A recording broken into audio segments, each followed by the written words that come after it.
کریم اللہ قدوس کی دی ہوئی توفیق سے، اس کے فضل و عنایت سے آج پھر جامع مسجد عمر فاروق المعروف بمبئی والی مسجد میں ہم رمضان المبارک کی پرنور ساعتوں میں دوسرا درس قرآن و حدیث کر رہے ہیں۔ اللہ کا شکر ہے، پچھلا درس بھی ہمارا اب آپ نے سنا تھا۔ تو مسجد تو ایک ایسی جگہ ہے جہاں بیٹھنا ہی باعث برکت ہے، یعنی آپ اعتکاف کی نیت کر لیں اور بیٹھے رہیے، کھائیں پئیں سوئیں جو کچھ بھی کریں۔ یہ اللہ قدوس کا جو خانہ خدا ہے، جو مسجد ہے، یہ اتنی برکتوں والی جگہ ہے کہ یہاں سو جانا بھی آپ کو عبادت بن جاتا ہے، ٹھیک ہے۔ تو جو بندہ یہاں علم سیکھے اس پر اللہ قدوس کس میں راضی ہوگا۔ تو ہمارا مقصد اللہ قدوس کو راضی اور خوش کرنا ہے۔ میں نے درس قرآن میں آج سورہ عصر کا انتخاب کیا ہے۔ قرآن مجید کی آپ آخری صورتوں میں سے 103 نمبر صورت ہے، اور آج سے پہلے نبی علیہ السلام کے دور پاک سے لے کر ہدایت کا راستہ ایک ہی ہے، وہ قرآن مجید ہے۔ اس کے دائیں بائیں جہاں بھی ہم جائیں گے نا، وہ انسان پریشان ہو سکتا ہے، گمراہ ہو سکتا ہے، ٹھیک ہے۔ ایک ہاتھ میں نبی کریم علیہ السلام کا دامن مبارک، دوسرے ہاتھ میں اللہ کی کتاب قرآن مجید۔ یہ مسلمان کی کامیابی کا راز ہے۔ جب تک مسلمانوں نے ان دونوں چیزوں کو تھام کے رکھا، اللہ نے انہیں عروج عطا فرمایا۔ جب مسلمانوں سے یہ دونوں میں سے ایک چیز بھی جدا ہوئی، وہ زوال کا شکار ہو گئے۔ بلکہ نبی پاک علیہ السلام کی ذات بابرکات تو بہت وراء الورا ہے، آپ کی نسبت، آپ کی معیت، آپ کی نسبت، آپ کا تعلق تو بہت بابرکت۔ صحابہ میں سے ایسے لوگ بھی تھے جو نبی کریم علیہ السلام کے ایک منہ مبارک، ایک بال مبارک پر اتنا یقین رکھتے تھے، انہیں فتح ادا کر دیتے تھے۔ جن کے ایک منہ مبارک میں اتنی برکتیں اللہ رکھ دیتا ہے، ان کی ساری ذات میں اللہ نے کتنی برکتیں رکھی ہوئی ہوں گی۔ اور آج ہم ایسی سوچوں سے ہمارا پالا پاڑا ہے جو برکت کا بھی انکار کرنا شروع ہو گئے۔ بہرحال اللہ قدوس نے قرآن مجید میں ارشاد فرمایا والعصر، اور قسم ہے زمانے کی، ان الانسان لفی خسر، بے شک انسان خسارے میں ہے۔ اب یہاں اہل ایمان سے خطاب نہیں ہے۔ جب روزے کی باری ہے تو کہا یا ایھا الذین آمنوا کتب علیکم الصیام، وہاں آپ سے خطاب تھا، کافر نہیں تھے، منافق نہیں تھے، مشرک نہیں تھے۔ یہ آپ کی شان تھی کہ اللہ نے آپ سے خطاب کیا کہ روزے آپ نے رکھنے، کسی اور نے رکھنے۔ لیکن یہاں پوری انسانیت سے خطاب ہے۔ جسے قرآن کا انداز یا ایھا الناس، اے لوگو، قرآن کا انداز جدا گانا ہے۔ تو یہاں اللہ قدوس پوری انسانیت کو مخاطب فرماتا ہے کہ میں تمہارا وحدہ لا شریک رب ہوں، میں تمہارا خالق ہوں، میں تمہارا مالک ہوں۔ اس بات کو یاد رکھو، قسم ہے زمانے کی۔ اس پر تفاسیر میں بہت کچھ لکھا ہے۔ ایک بڑی پیاری تفسیر ہے کہ اس سے مراد نبی مکرم علیہ السلام کا زمانہ پاک ہے۔ ایک یہ تفسیر ہے جس کی اللہ نے قسم کھائی ہے۔ تو جن کے زمانے کی اللہ قسم کھا رہا ہے، ان کی عظمتوں کا اندازہ کون لگا سکتا ہے؟ تو پھر فرمایا بے شک، حالانکہ قرآن سارا شک سے پاک ہے۔ ابتدا میں فرما دیا ذالک الکتاب لا ریب فیہ، یہ وہ کتاب ہے جو ہر قسم کے شک سے، ریب سے، عیب سے پاک ہے۔ لیکن انا کا معنی اصل میں بے شک ہوتا ہے۔ پھر یہاں کہا بے شک ہر انسان خسارے میں ہے۔ لیکن آج ہم اس بات کو محسوس کر ہی نہیں۔ لیکن اللہ قدوس نے مہربانی فرمائی ہمارے اوپر، انتہائی کرم فرمایا۔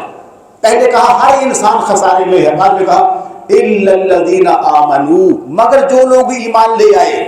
اب یہ جو لوگ خسارے میں نہیں ہیں، اللہ کریم ان کا ذکر فرما رہا ہے۔ پہلے ساری انسانیت فرمایا جو ایمان نہیں لایا وہ ابھی تک خسارے میں ہے۔ وہ دنیا میں جو مرضی بنتا پھرے، بظاہر جتنا مرضی نیٹ اینڈ کلین ہو، جتنا مرضی مالدار ہو، لوگ کہتے ہیں بڑا اسٹیبل ہو گیا، بڑا پرموٹ ہو گیا، بڑا جو تاجر بن گیا جی، بڑا۔ اللہ کہتا ہے نہیں نہیں نہیں نہیں، یہ تمہاری غلط فہمی ہے، وہ کچھ بھی نہیں بنا، ابھی وہ خسارے میں ہے۔ خسارے سے کب نکلے گا؟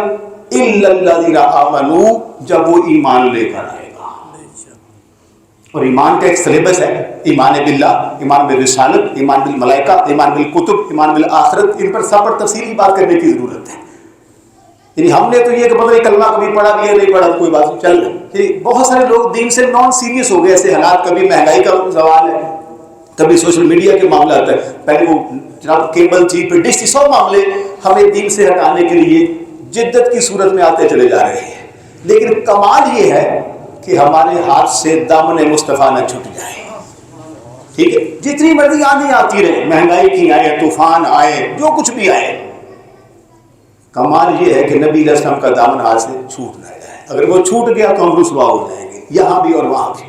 تو اللہ کریم نے ساری انسانیت جو زوال کا شکار تھی، جو نقصان میں جا رہی تھی، ان میں سے ہمارے اوپر کرم کیا کہ اہل ایمان کو جدا کر دیا۔ مگر وہ لوگ نہیں خسارے میں جو ایمان لے آئے۔ وَعَمِلُوا الصَّالِحَاتِ، دوسری نیکی اللہ نے ان کی یہ بتائی، دوسری خوبی یہ بتائی کہ وہ اعمال صالحہ کرتے ہیں۔ یہ نہیں کہ کلمہ پڑھ کے نہ نماز کی پرواہ، نہ روزے کی، روزے میں سگریٹ پی رہے ہیں، پان کھا رہے ہیں، تاش کھیل رہے ہیں، نہیں۔ فرمایا پہلا خسارے سے نکلا وہ، ابھی پہلا سٹیپ ہے کہ اس نے کلمہ پڑھا ہے، اللہ کو وحدہ لا شریک مانتا ہے، انبیاء کو انبیاء مانتا ہے، ٹھیک ہے جی، کتابوں کو اللہ کی کتابیں مانتا ہے، دوزخ کو مانتا ہے، جنت کو مانتا ہے، روز قیامت کو مانتا ہے، مرنے کے بعد جینے پہ ایمان رکھتا ہے۔ فرمایا دوسرا سٹیپ یہ ہے وَعَمِلُوا الصَّالِحَاتِ، جب وہ نیک اعمال کرے گا پھر وہ دوسرے درجے میں سے خسارے میں سے نکلے گا۔ وہ بندہ جو ابھی بے عمل ہے وہ خسارے میں، وہ نقصان میں، اور ایک نماز کو چھوڑنا، ایک روزے کو چھوڑنا، انسان کو پتہ ہی نہیں ہے وہ کتنا بڑا نقصان کر بیٹھتا ہے۔ ہر بندہ شدت کی سردی ہو، شدت کی گرمی ہو، بارش ہو، آندھی ہو، طوفان ہو، لوگ صبح کام پہ جا رہے ہوتے ہیں۔ مزدور طبقہ آپ دیکھیں، وہ جو اڈے بنے ہوتے وہاں کھڑے ہوتے، وہ اپنے لوازمات کے ساتھ، مستری صاحب ہے تو اپنے اوزاروں کے ساتھ، مزدور ہے تو اپنے لوازمات کے ساتھ پہنچا ہوتا ہے صبح 7 بجے، کہ تاکہ پنجابی میری ایک دہاڑی لگے کہ میں کام ہوگا، حالانکہ پتہ ہے رزق اللہ دینے والا ہے، لیکن اس کی کوشش میں وہ تگودو کر رہا ہے۔ لیکن جو اللہ قدوس نے فرائض ہمارے اوپر لگائے ہیں اس سے وہ نظر انداز کر رہا ہے، ان سے لرگردی برت رہا ہے۔ جس اللہ نے جسم دیا ہے، جان دی ہے، ایمان دیا ہے، نیم پرائم دیے ہیں، آنکھیں عطا فرمائی، آج 1 کروڑ روپیہ لگتا ہے لیور ٹرانسپورٹ کرنے میں، جگر تبدیل کرنے پہ کتنے پیسے لگتے؟ 1 کروڑ روپیہ۔ وہ کل سوشل میڈیا پہ خبر آئی تھی، کسی بیٹی نے اپنے باپ کو جگر دیا، بیٹی بہت ہو گئی باپ کو بچاتے بچاتے۔ تو جس رب نے ہمیں مفت میں اتنی چیزیں دی، میں ایک جگر کی بات کر رہا ہوں، ابھی میں نے باقی اعضاء کی بات تو کی نہیں ہے۔ اللہ نہ کرے کسی کو ہارٹ پرابلم ہو جائے، کچھ جناب کارڈیالوجی یا کسی ہاسپٹل میں جب جاتا ہے اس کا بائی پاس پرائیویٹ کروائیں تو 10 سے 20 لاکھ روپیہ لگتا ہے، تاکہ بندہ کہتا ہے یار میں جی لوں۔ اور اللہ کے بندے 60 سال کی عمر میں مثال دے رہا ہوں، تو بائی پاس کروانے چلا گیا ہے، تو پہلے 60 سال جو رب نے تیرے دل پہ دھڑکن رکھی ہے اس کا بدلہ کون دے گا؟ اس کا شکر کون ادا کرے گا؟ آج تو 5 لاکھ روپے لے کے 10 لاکھ روپے لے کے دل کو ریونیو کروا، وہ بھی رسک ہے، ڈاکٹر پہلے سائن کرواتا ہے کہ سگنیچر کیجئے، اگر مریض ڈیڈ ہو گیا ہم ذمہ دار نہیں ہے۔ وہاں تم 20-30 لاکھ روپیہ لے کے جان بچانا چاہتے ہو، تو جو 60 سال تیری سانس چلتی رہی، جو 60 سال تجھے اللہ نے ہر نعمت عطا کی، حالت تیرا ٹھیک ہے، بچے نہ ٹھیک ہے، تجھے اولاد دی، بیٹے دیے، بیٹیاں دی، مال و منال دیا، بے کچھ تجھے اس سے عطا کی، ہر ضرورت کی چیز، آنکھوں کے لیے دلکش نظارے عطا کیے، ایک لمحے کے لیے آکسیجن روک دی جائے ہوا انسان مر جائے، مفت میں اللہ پاک دے رہا ہے، کتنی لیٹ توجہ نہیں۔ تو فرمایا وَعَمِلُوا الصَّالِحَاتِ، دوسری بات یہ ہے کہ وہ اعمال صالحہ کرتے ہیں۔ تیسری بات وَتَوَاصَوْا بِالْحَقِّ، وَتَوَاصَوْا کا معنی ہوتا ہے کسی کو تاکید کرنا۔ تیسری خوبی اللہ کریم نے مسلمانوں کی، اب یہ بات مومنین کی ہو رہی ہے، پہلے سارے انسان تھے، پھر اہل ایمان، دوسرا درجہ جو نیکیاں کرتے ہیں، نماز کے پابند ہیں، روزے کے پابند ہیں، صاحب نصاب زکات دیتے ہیں، صاحب استطاعت تو حج کرتے ہیں، ان کی بات ہے۔ پھر تیسری خوبی تمہارے اندر یہ ہے، وہ کیا کہ تم ایک دوسرے کو حق کی تلقین کرو۔ اب کسی کو آپ دعوت دیں گے وہ محسوس کرتا ہے برا، اللہ کے بندے اللہ نے ڈیوٹی لگائی ہے کہ جب تو نماز پڑھنے جائے گھر والوں کو بھی کہے، راستے والوں کو بھی کہے۔ آپ کسی کو کہیں گے، اب ہماری وہ اندرونی کیفیت اس قدر غفلت سے دل سیاہ ہو چکے ہیں، مردہ ہو چکے ہیں کہ آپ کسی کو نماز کا کہیں گے وہ بجائے خوشی محسوس کرے وہ ناراض ہو جائے گا، وہ محسوس کرے گا جا تو ایڈا نمازی، استغفر اللہ۔ یاد رہے شرعی مسئلہ، نماز کی توہین کرنے سے انسان کافر ہو جاتا ہے۔ کسی بھی طریقے سے نماز سے روکا کسی 2 نمبر بابے نے کہ ایسا جملہ کہہ دیا، اللہ قدوس اسے اسلام سے خارج کر دیتا ہے، صرف نماز کی توہین کرنے سے، نماز کا انکار کرنے سے، کیونکہ یہ اللہ قدوس کا اہم فرض ہے۔ تو تیسری خوبی کیا تھی کہ تم آپس میں ایک دوسرے کو حق بات کی تلقین کرو۔ اب آپ سارا دن گزارتے ہیں معمولات میں، جس ڈپارٹمنٹ میں فائنانس کو ڈیل کرتا ہے، جس شعبے میں ڈیل کرتا ہے، لیکن کم سے کم زیادہ نہیں تو آدھا گھنٹہ اس رب کے لیے ڈیلی نشست ہو جائے، جہاں آپ بیٹھے آپ حق کی بات کریں، یہ آپ کی ذمہ داری ہے۔ اور چوتھی خوبی اللہ کی نے وَتَوَاصَوْا بِالصَّبْرِ اس میں فرمائی، اور دوسروں کو صبر کی تلقین کرو۔ اب اندازہ لگائیں، فرعون بھی اس دنیا میں آیا تھا، لیکن بالآخر دریا میں ڈوب کے مرا، اس کی بادشاہی کا بیڑا غرق ہو گیا۔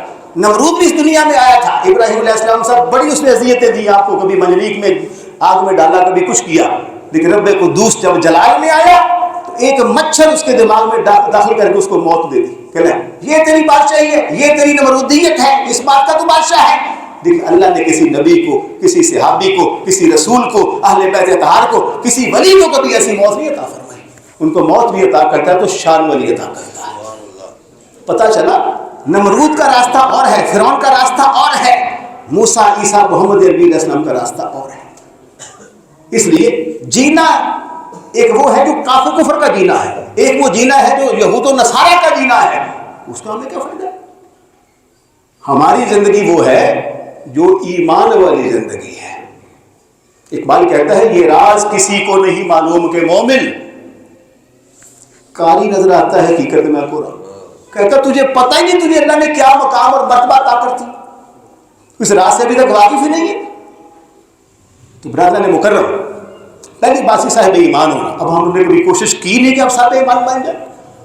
بد عقیدگی کے طوفان آ رہے ہیں, کبھی سوشل میڈیا پہ کوئی بات, کبھی سوشل میڈیا پہ کوئی بات, کوئی صحابہ کی شان میں گستاخیاں, کوئی اہل بیت اطہار کی شان میں تبرے, کوئی جناب والا اولیاء کی شان میں گستاخیاں کر رہا ہے, اور ہم ہیں کہ بالکل خاموش ہو کے بیٹھے ہیں. کبھی سوچا نہیں ہماری اولاد کا کیا بنے گا. اب عید آ رہی ہے, میں اور آپ سب کوشش کریں گے یار ہمارے بچے سب سے نمایاں دکھائی دیں, پرسنالٹی اچھی ہو, ڈریسنگ اچھی ہو. اگر سینے کا ایمان نکل گیا تو کیا فائدہ اس پتلے کا؟ کیا کافر اللہ کی بارگاہ میں جتنا مرضی ساج کے چلا جائے اللہ کو اچھا لگے گا؟ نہیں نہیں نہیں. قرآن کہتا ہے انما المشرکون نجس, بے شک جو مشرک ہے وہ نجس ہے. اللہ نے کہا جتنا مرضی نہا کے آ جا, جب تک میرے نبی کا کلمہ نہیں پڑے گا تو ناپاک ہی رہے گا. یہ اللہ کی غیرت ہے. فرمایا جتنا مرضی گنگا جمنا نہا کے آ جا, ساری زندگی نہا, پرفیوم مہنگے سے مہنگا لگا, میری توحید کا اقرار نہیں کرے گا, میرے نبی کی رسالت کو نہیں مانے گا, ہم تجھے پاکوں میں شمار نہیں کریں گے. ہم وہ خوش نصیب ہیں جو بچے کو کہتے پڑھ بھی پہلا کلمہ طیب طیب میں نے پاک. ہماری ابتدا یہاں سے ہوتی ہے. اور کلمہ پڑھنے سے بندہ ایسا پاک ہوتا ہے کہ وضو نہ بھی ہو تو آپ قرآن پڑھ سکتے ہیں, وضو نہ بھی اور مسجد میں آ سکتے ہیں, سوائے حالت جنابت کے نہ پاکی کی حالت ہوتی. تو یہ احساس ہے. تو پہلی بات ایمان کو کامل کرے, اس کے لیے ذرائع اختیار کرے. ہمارے لیے کو خدمت ہو, ہم للہ فی اللہ کے لیے حاضر ہیں انشاءاللہ. کسی وقت اب ٹائم چاہیں, ہمیں جو کچھ ہم نے سیکھا آپ کو سکھائیں گے اللہ کی رضا کے لیے. دوسری بات ہمارے صالحہ, ایک ہے نماز پڑھنا, ایک ہے نماز صحیح پڑھنا, یہ فرق ہے. نبی مکرم علیہ السلام جب اگر تھے سامنے ایک بندے نماز پڑھی, جب فارغ ہوا حضور نے بلایا, فرمایا ادھر آؤ, اگر تو ایسے ہی نماز پڑھتا رہا تو میرے طریقے پر نہیں اٹھایا جائے گا. ہم نے کبھی کوشش کی نہیں کہ نماز جو پڑھنے صحیح ہے بھی کہ نہیں. ہم جب اپلیکیشن دیتے ہیں, کسی بھی جمع کرواتے ہیں یا کوئی چھٹی کی اپلیکیشن دیتے ہیں, ہم اس کو پہلے غور سے پڑھتے ہیں.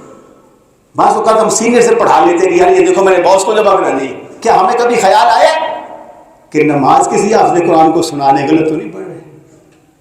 کیونکہ اگر ہم جہاں پڑھتے ہیں, میں مثال ہے ان امت علیہم, اگر ہم ان ام تو پڑھے تو یہ کلمہ کفر ہے. جو بندہ یہ پڑھے گا کافر ہو جائے گا, کیونکہ ان امتا کا مطلب ہے اللہ عطا کرتا ہے, ان امتو کا معنی میں عطا کرتا ہوں. اللہ کہتا تو کہاں سے عطا کرنے والا ہے, یہ تو میری شان. یہ میں نے آپ کو ایک مثال دی. تو سب سے پہلے لفظی نماز, جسے ہم تھیوریکل کہتے ہیں, کسی حافظ قرآن کو, کسی عالم کو سنائے, کوئی شرم نہ محسوس کرے.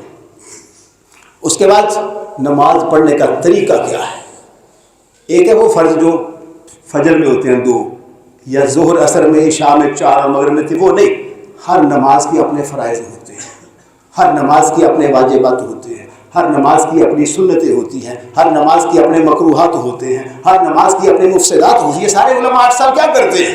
وہ آپ کو نماز پڑھنے کے قابل ہوتے ہیں تاکہ مصلی پہ وہ اغلاط نہ ہو جو آپ پیچھے کر رہے ہیں, کیونکہ امام صاحب کی نہیں ہوگی تو کسی کی بھی نہیں ہوگی. میں آپ کو ایک مثال دیتا ہوں. ایک ہے عمل قلیل, ایک ہے عمل کثیر. عمل قلیل یہ ہے کہ آپ نے نماز کے دوران اپنے ایک ہاتھ کو 2 بار ہلایا, فرض کرے آپ کی ٹوپی گر گئی, آپ نے سر پہ رکھی, مثال دی, اس کو کہتے ہیں عمل قلیل. اس سے نماز نہیں ٹوٹتی. اگر حالت نماز میں کوئی کام آپ دونوں ہاتھوں سے کر لیں, آپ کی نماز فوراً ٹوٹ جائے گی. اب یہاں یہ نہیں کہ مولوی صاحب بڑے سخت ہے, یہ شرعی مسئلہ ہے. جناب نبی پاک نے حالت رکوع میں انگوٹھی کی رہی تو صحابہ نے کہا کہ آپ نے عمل کثیر کر دیا نماز. فرمایا نہیں, میں نے ایسے جھاڑی ہے, نرم تھی, اتاری نہیں. جناب علی کو معاف نہیں کیا صحابہ نے, آپ نے منگتے کو انگوٹھی جو دی ہے یہ گر نہیں رہی, وہ نرم تھی. تو انہوں نے سمجھا کہ شاید ہاتھ سے اتار کے دی ہے. نماز میں کہا علی تیرے دونوں ہاتھ استعمال سے نماز ٹوٹ گئی. وہ جن کو نبی نے باتیں فرما رہے ہیں, جن کے بارے مشہور حدیث ہے آنا مدینہ العلم وعلی بابوہا، میں علم کا شہر ہوں، علی اس کا دروازہ ہے. ان کو بھی صحابہ نے کہا یہ آپ نے عملے کی فرمایا نہیں کثیر میں نے عملے قلیل کیا. تو نماز کو سیکھنا یہ ہمارے لیے ضروری ہے. اور دو باتیں، حق کی وصیت کرنا اور صبر کرنا. مثال کے طور پر اب ہم سب باشعور لوگ الحمدللہ، اب آپ کسی کو کوئی پانی پی لو، بلکہ سمجھ کر کہتا بندہ روزے سے، تو ہر بندے کو پتا ہے کہ 2 منٹ پہلے بھی دسترخوان سجا ہوا ہے، 70 نعمتیں پڑی ہیں اللہ ہوتے، لیکن کوئی کھاتا نہیں ہے. پہلے انتظار کرتا ہے آواز کا، ٹی وی سے آ جائے، مسجد سے آ جائے، ٹائم ہو جائے. یار 2 منٹ پہلے تم 70 چیزوں پہ صبر کر کے بیٹھے ہوئے ہو، عید والے دن تم بے شمار حرام چیزیں کھانی شروع کر دو. کیا تمہارا تقویٰ؟ شراب تم پیو گے، چرس تم پیو گے، بدکاری تم کرو گے، غیبت تم کیوں بھائی؟ روزے کا مقصد فوت ہو جائے گا. روزہ اس لیے نہیں ہے کہ آپ عید والے دن ساری عیاشیاں ماریں، ہر وہ کام کریں جو اللہ کو ناراض کرنے کا باعث ہے، یہ مقصد نہیں ہے. مقصد یہ ہے کہ رمضان راضی کر کے بھیجے، اور رمضان میں جو پریکٹس کی ہے کہ نماز نہیں چھوڑنی، اور رمضان کے بعد بھی پیر کا روزہ رکھنا سنت ہے، ایام بیض کے روزے چاند کی 13، 14، 15 یہ سنت ہے. بے شمار کام ہم بعد میں بھی کر سکتے ہیں.